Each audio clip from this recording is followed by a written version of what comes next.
Bonsoir et bienvenue à une nouvelle émission, Le Micro du Soir. Aujourd'hui, j'accueille Alain Sixic, un nom qui sera peut-être familier pour certains d'entre vous, car Alain Sixic fut le directeur stratégie pour l'opérateur français de télécommunications Orange à Bucarest de 2018 à 2022. Il est ce soir avec nous depuis Rennes et travaille toujours chez Orange.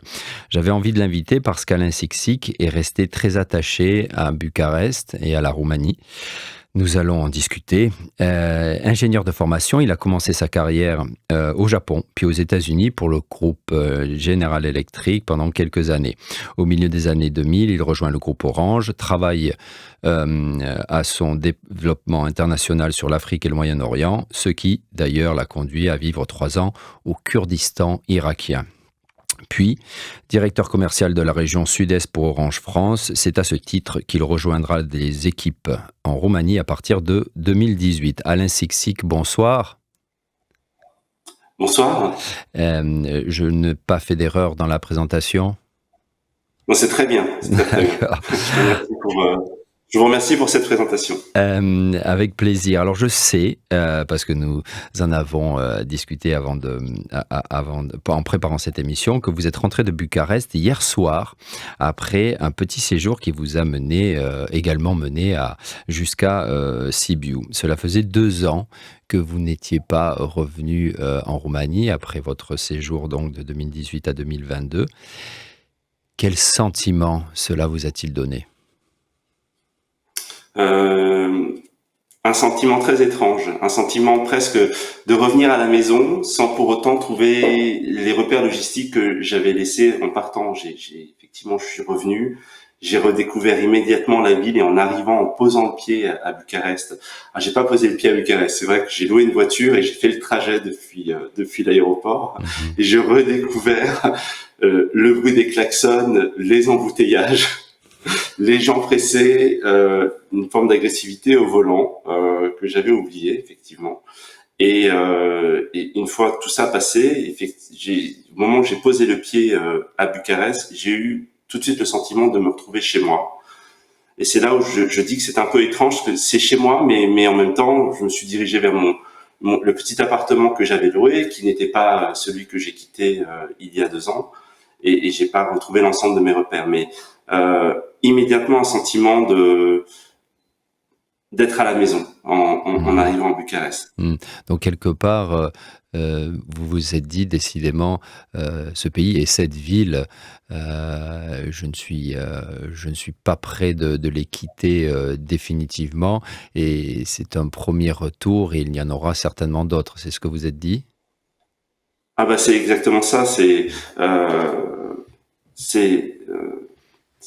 un sentiment perturbant. Retrouver la frénésie de la ville, retrouver son architecture décalée.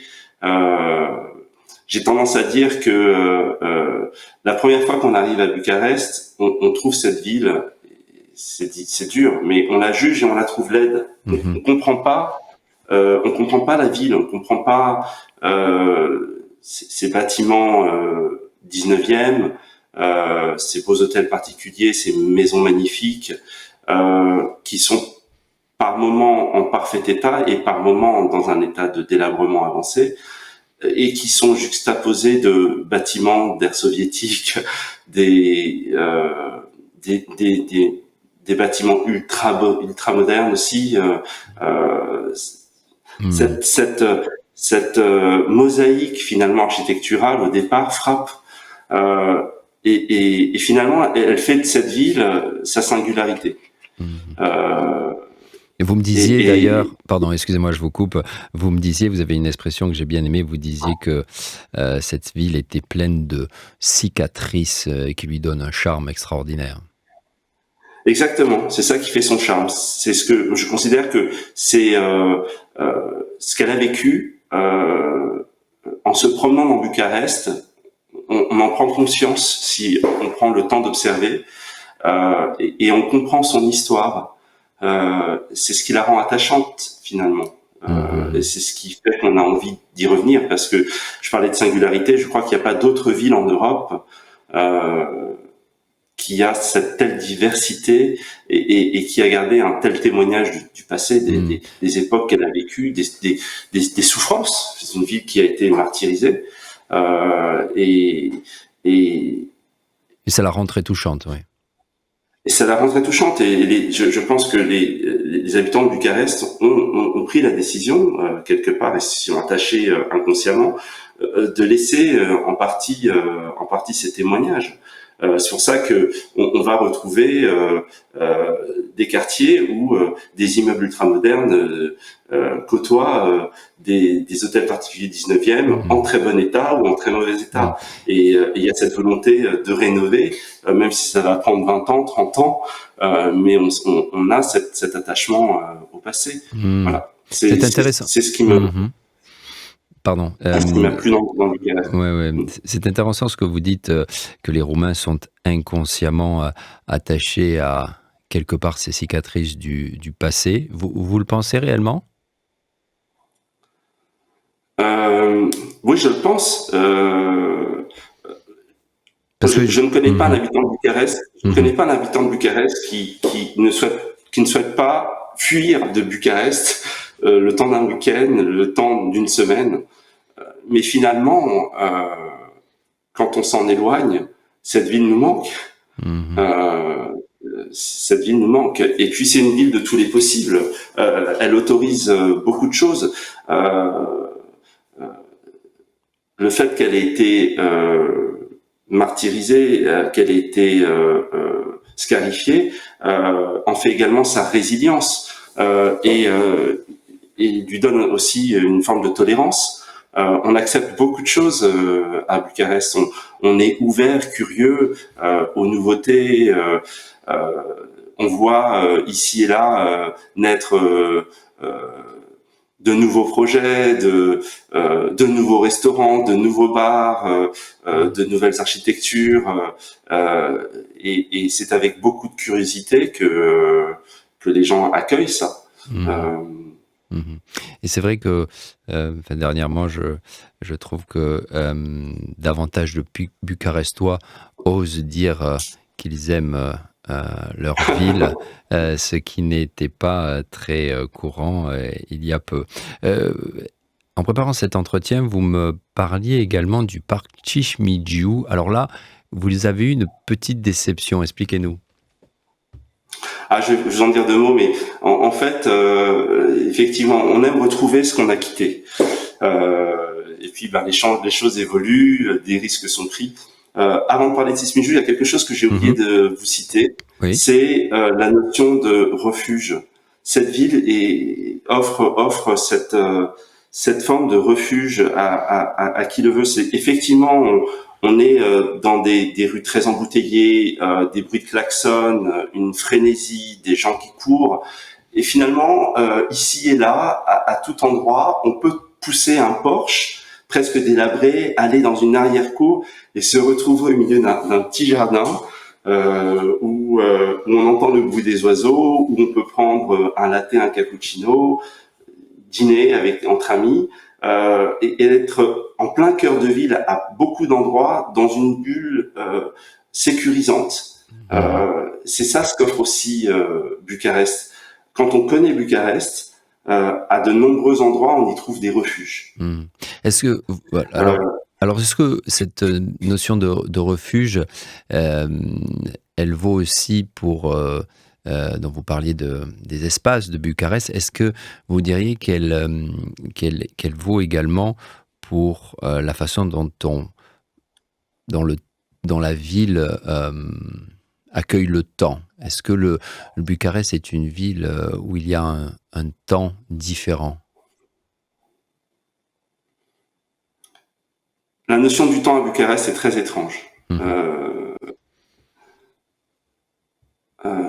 Le temps s'écoule de manière différente.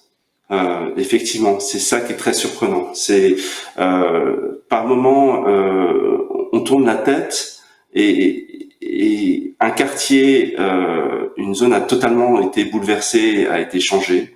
Et on a l'impression que le temps s'est d'un seul coup accéléré, qu'on a loupé quelque chose. Inversement, on s'étonne en en se promenant dans la ville, de voir les mêmes immeubles, les mêmes terrains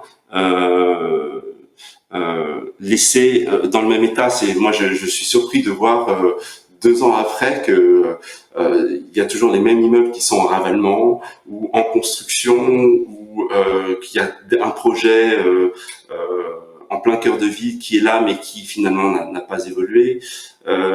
On a à la fois le sentiment que le temps s'arrête à certains endroits et à d'autres qui s'accélèrent de manière surprenante.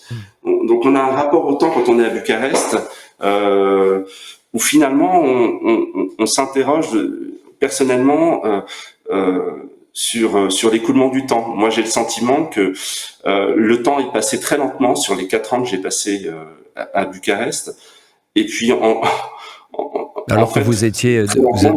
Pardon, excusez-moi, je vous coupe. Alors que vous avez une position alors que vous avez, je suppose, pas mal travaillé au poste que vous occupiez chez Orange. Et pourtant, vous avez cette sensation que le temps ne s'est pas écoulé trop rapidement. Oui, c'est très surprenant. Effectivement, on est pris dans une tornade de rendez-vous, d'activités, de rencontres. Effectivement, mon métier m'a amené à beaucoup de choses. Bon, il y a eu les années Covid qui, quelque part aussi, m'ont donné une notion du temps différent. On a vécu, moi j'étais de 2018 à 2022, et j'ai connu avec vous la forme insolite qu'a pris le Covid et l'écoulement du temps, tous. Mais au-delà de cet épiphénomène, le temps à Bucarest, on prend le temps. Voilà, on s'assoit dans un parc. On va revenir sur Sismigiu. On s'assoit dans un parc et on voit le temps s'écouler calmement. On a des témoignages du passé. On a l'impression que des choses n'ont pas changé depuis 100 ans et c'est presque rassurant en fait. Je crois que vous m'avez dit en préparant cette émission que quelque part on peut mieux vivre le présent à Bucarest. Oui, tout à fait, parce que effectivement on prend le temps. On voit le temps s'écouler, on prend le temps. Et pour autant, cette ville est dynamique et des projets naissent partout. C'est ça qui est aussi incroyable, c'est que il se passe énormément de choses à Bucarest. On est à la fois rassuré en se disant que finalement on peut prendre le temps et on peut se rassurer dans ces formes de refuge, mais en parallèle on est aussi surpris agréablement de voir que cette ville est vivante et qu'elle et que de nombreuses choses s'y passent finalement. Ouais. Alors Sismigiu. Sismigiu, c'est pour moi un parc qui résume l'âme de Bucarest, qui est un témoignage du passé, qui est en accord avec le roumain, qui quelque part apporte une certaine forme de nostalgie avec ses promeneurs en barque, ses canards sur le lac. Un parc qui me fait penser presque à dimension plus modeste, mais le parc Monceau à Paris. Il y a une forme de romantisme dans ce parc que j'adore. Je le trouve, évidemment, il est artificiel, c'est un parc urbain, mais on a presque le sentiment qu'il est naturel, que il a toujours été là et que il a une partie sauvage. Alors, c'est là où je disais des incohérences de Bucarest. Je trouve ce parc magnifique et j'ai un attachement à ce parc très très très très fort. Et il y a justement la volonté de l'embellir. Mais l'embellir, effectivement, qu'est-ce que ça veut dire? L'embellir sans dévoyer le passé. Et moi, la chose qui m'a toujours marqué à Bucarest, ce sont ces bancs, ces chaises qui soulignaient en fait les allées historiquement, comme une aide au promeneur qui le guidait et qui lui permettait à n'importe quel moment de pouvoir s'asseoir sur une chaise qui avait presque 100 ans, ces petites chaises individuelles. Ça, je trouvais ça intéressant, je trouvais que c'était cette singularité. Et oui, j'ai eu une forme de déception parce en que fer forgé, j'ai vu des chaises en oui, c'est belle chaise en fer forgé, en verre. J'ai d'ailleurs pour mémoire en fait cette chaise Il y avait une chaise sur laquelle j'aimais m'asseoir. Alors, je ne sais pas si un auditeur entendra ce que je dis, mais il y avait une chaise qui portait un petit écriteau en métal et qui disait cette chaise a été rénovée en mémoire de notre grand-mère Georgette qui aimait s'y asseoir. Et donc, c'était extrêmement touchant. Donc moi, j'y allais et je pensais à Georgette en m'asseyant et en regardant ces promeneurs en barque. C'est là où je dis le temps s'arrête à Bucarest. C'est incroyable. Si on a cette sensibilité, cette émotivité, et si on s'intéresse à ces petites choses, effectivement, on peut être touché. Là, effectivement, il y a eu la volonté d'embellir le parc. Je respecte. Et pour autant, on a sacrifié peut-être un peu ce passé, puisque ces chaises en fer forgé pour une partie du parc ont déjà été retirées. Et est-ce qu'elles ont été remplacées? Elles ont été remplacées par des bancs très beaux, très esthétiques, mais bien plus modernes. Et je pense que moi, j'aurais préféré qu'on rénove ces chaises parce qu'elles soulignaient ces allées, en fait. Elles soulignaient la promenade des promeneurs et elles étaient réconfortantes. On pouvait à n'importe quel moment trouver un espace, s'asseoir à l'ombre ou au soleil en fonction de son envie. Et profiter du paysage. Là, c'est un petit peu différent. Ouais. C'est mon regret dans cette Mijou. Oui, et puis le fait que ma promenade en fait a été un petit peu déçue par un point anecdotique. J'avais l'habitude d'y aller le week-end, sauf que ce week-end j'étais à Sibiu et que je n'avais pas conscience puisque je travaillais que la ville est différente dans la journée en semaine et pendant le week-end. Et il y avait un artiste à Sismichou, j'espère qu'il est toujours là et qu'il nous écoute, qui avait pris pour habitude au violon de jouer. En fait, on donnait un petit billet et il jouait l'air que vous souhaitiez au violon. Quelqu'un d'admirable, d'extrêmement... Sur la grande place de Sibiu? Non, pas dans Sibiu, c'était dans Sismichou. Pardon, excusez-moi. Toujours dans le parc Sismichou. Oui, pardon. Et ben, il n'était pas là. Ben oui, parce qu'effectivement, le parc Sismichou, en semaine, il y a moins de monde. Ça, j'ai découvert ça aussi. J'ai découvert un Bucarest différent en semaine de celui que je connaissais quand je travaillais. C'est normal. Alors, si vous le voulez bien, maintenant, Alain Sixic, je pense que ça va intéresser nos auditrices et nos auditeurs, que vous nous parliez des différences dans la façon de travailler en France et en Roumanie.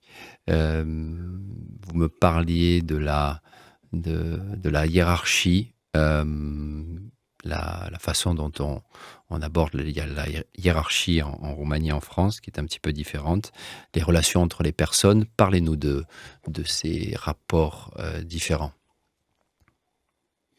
C'est dangereux, parce que généraliser sur les Français ou les Roumains et sur leur mode de fonctionnement au travail m'expose. Je vais essayer d'être le plus court et le plus simple possible. Je dirais que en Roumanie, les gens sont extrêmement volontaires, extrêmement engagés. La volonté de construire et de participer, qui m'a beaucoup surpris. Enfin, moi, en tout cas, dans Orange, j'ai vu des gens qui étaient très engagés dans leur travail, très travailleurs, très compétents, et avec une soif d'apprendre très grande. Ce que je n'ai pas toujours retrouvé dans des postes que j'ai eu aux États-Unis ou en France. Un rapport à la hiérarchie aussi très fort. Il y a un respect des titres de la hiérarchie qui est très très élevé. Lorsque le chef décide, il est rare que en Roumanie les employés contestent. Sont toujours d'accord, mais ils auront tendance à accepter la décision qui a été prise. Voilà. Après, c'est là tout le charme de la Roumanie, il y a les règles et puis il y a le non-respect des règles. Mais c'est fait de manière beaucoup moins conflictuelle qu'on pourrait par exemple le voir, en tout cas que moi j'ai connu dans des postes en France, où il va y avoir une sensibilité à ne pas faire perdre la face à sa hiérarchie. Peut-être parce que la peur des conséquences ou des représailles, mais je pense qu'il y a de ça, mais il y a aussi une vraie sensibilité. Alors ça les empêche pas au quotidien de pas respecter des décisions ou des règles, mais c'est fait de manière plus consensuelle, moins conflictuelle. Et Voilà ce que je peux dire. allons un Il y petit a peu. aussi, Oui, pardon. aussi quelque chose auquel je pense, c'est une euh, euh, presque une forme d'extrémisme dans l'administratif, où tout a un formulaire, tout doit être noté, rédigé. Ça aussi, j'ai trouvé des processus, des protocoles pour tout.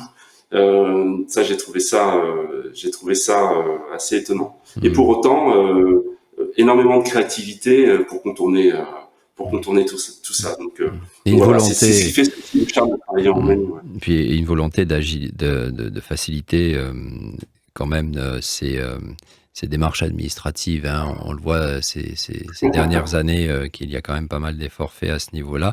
Mais allons, si vous le voulez bien, un petit peu plus en avant sur ces Roumains et Roumaines. Qu'est-ce que vous aimez chez eux? Euh, je, je, la proximité, j'ai une forme de proximité. Je me sens proche d'eux. Ça, Ils c'est ont, dès que vous êtes arrivé en 2018, vous avez senti ça? Ou ça s'est fait oui. progressivement?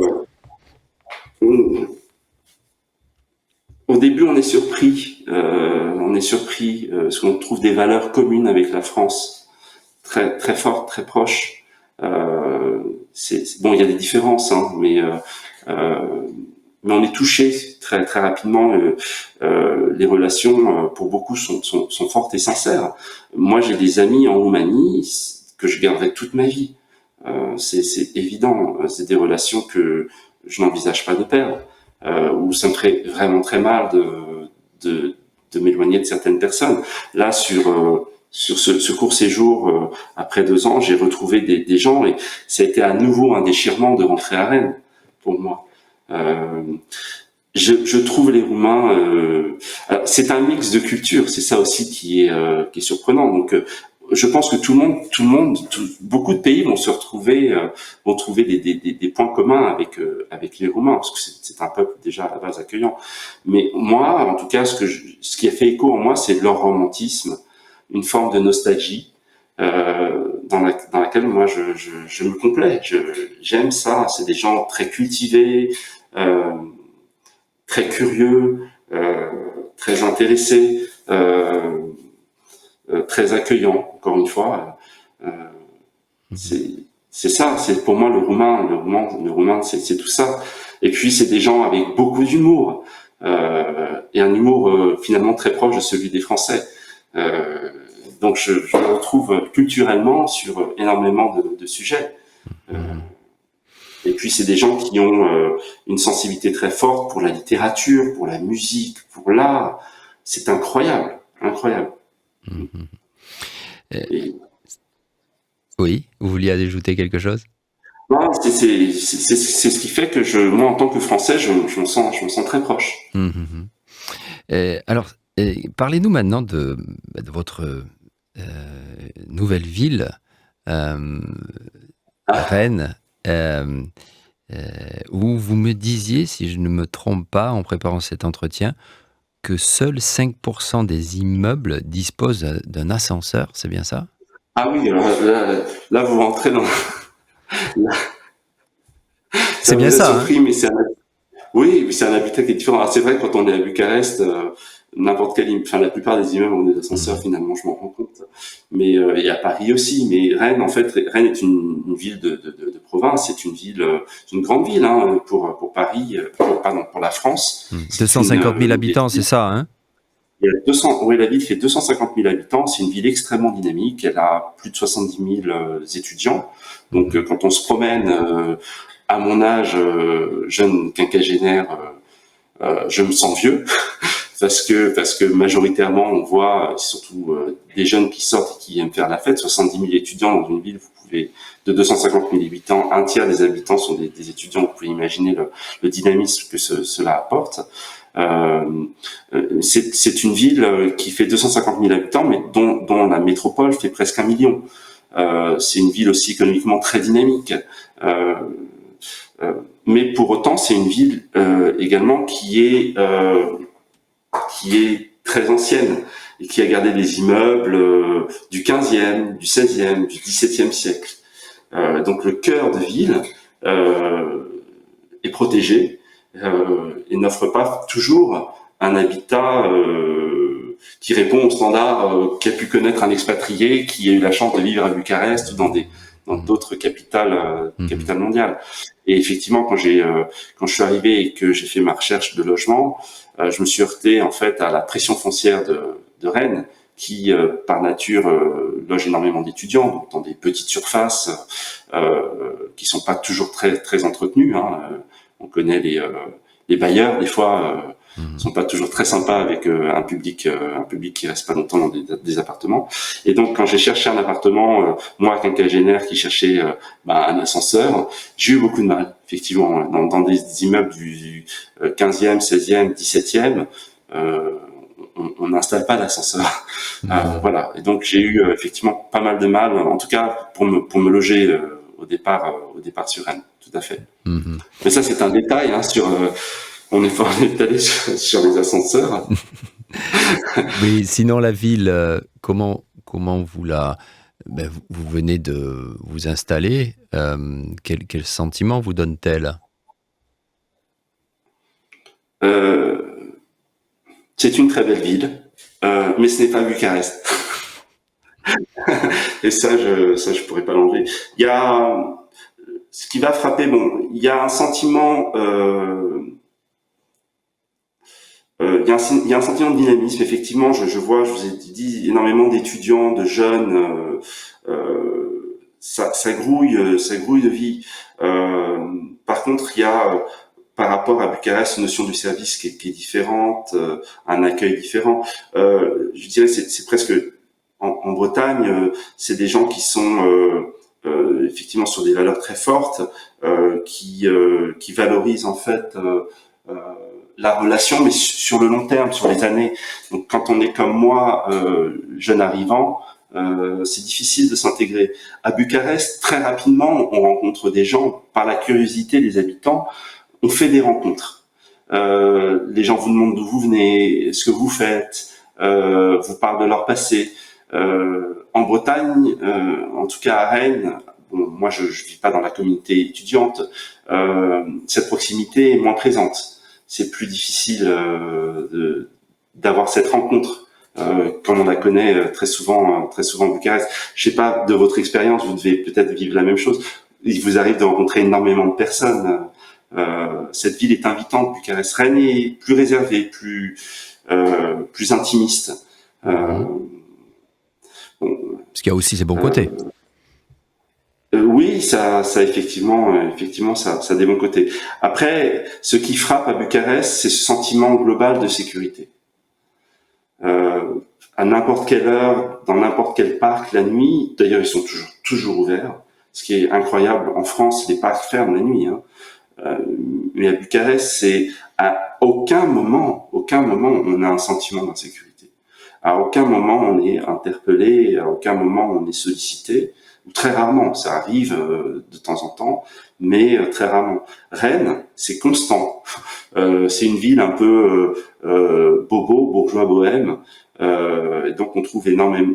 C'est une ville aussi très très axée sur l'écologie. Beaucoup de gens énormément de vélos. On chasse les voitures de la ville. Je donnais l'exemple. Si vous avez par malheur un gros 4x4, et je sais à quel point à Bucarest on aime les 4x4. Si vous vous garez avec un 4x4 à Rennes et que vous le laissez dans la rue la nuit, vous risquez le matin d'avoir vos pneus dégonflés. Parce que on considère que on n'a pas besoin d'avoir des véhicules de grande taille, qu'on doit se promener à vélo.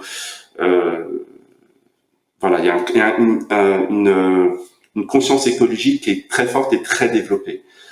Et après, ben, ça entraîne effectivement parfois un public moins sympa à la rencontre, c'est-à-dire des marginaux, des SDF, des chiens errants. Que effectivement, il y a eu l'époque des chiens errants à Bucarest, mais ça c'est une époque qui est révolue, oui. Passée, qui est révolue. Mais voilà, c'est pas très agréable. Ce côté-là, à Rennes, on a un sentiment d'insécurité un petit peu plus fort, beaucoup moins fort qu'à Paris, hein, mais un petit peu plus fort évidemment qu'à Rennes, qu'à Bucarest, parce que Bucarest c'est une ville exceptionnelle. Bucarest, on a un sentiment de sécurité, et je parlais de refuge à tout moment. Alors, quand est-ce que vous allez revenir?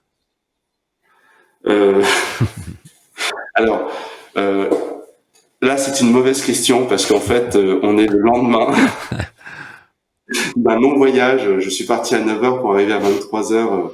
Rennes, c'est pas Paris. Et effectivement, mais vous avez fait Bucarest-Paris et Paris-Rennes? Je fais Bucarest-Paris et Paris-Rennes. Et comme je suis en train, Paris-Rennes en train, oui. Comme je suis un petit peu frileux, que j'ai pas 100% confiance non plus sur la ponctualité des transports. Vous avez pris une belle marge. Cette zone de tampon, et je prends une marge, et en partant à 9h du matin, j'arrive à 22-23h le soir chez moi, quoi. Donc effectivement, quand est-ce que je vais revenir à Bucarest? Le plus vite possible. Parce que j'ai envie de retrouver cette vie, mais j'ai surtout envie de retrouver les amis que j'y ai laissés. Ma professeure de piano, mon ami, je vais pas citer leur nom, mais mon ami étudiant aujourd'hui, mais un certain collègue avec qui j'ai passé très peu de temps. On s'est rencontrés 2-3 heures à chaque fois parce que les gens sont occupés, mais c'est des gens qui me manquent effectivement, avec qui j'ai eu plaisir à côtoyer et avec qui j'ai eu plaisir à travailler. Et je suis resté une semaine, mais j'ai absolument pas eu le temps de tout faire. J'aurais aimé revoir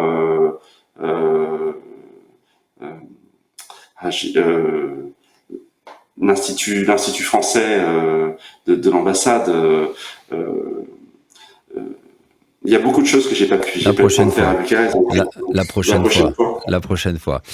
Alain Sixic, je vous remercie infiniment d'avoir accepté mon entretien. J'ai dû un petit peu insister, vous étiez dubitatif, mais la façon dont vous parlez de Bucarest et de la Roumanie est importante, et j'avais envie que nos auditrices et nos auditeurs vous écoutent. Et donc merci pour votre témoignage. Merci beaucoup. Laurent, c'est moi qui vous remercie pour cette invitation, et au plaisir de vous retrouver prochainement. Je crois que je peux en être assuré après tout ce que vous nous avez dit sur Bucarest et la Roumanie. Merci Alain Sixic. Chères auditrices, chers auditeurs, c'est tout pour ce soir. Week-end Placoute. Faites attention si vous prenez la voiture pendant le week-end. Petit message de sécurité routière habituel. Et voilà, c'est tout. Au revoir, à bientôt.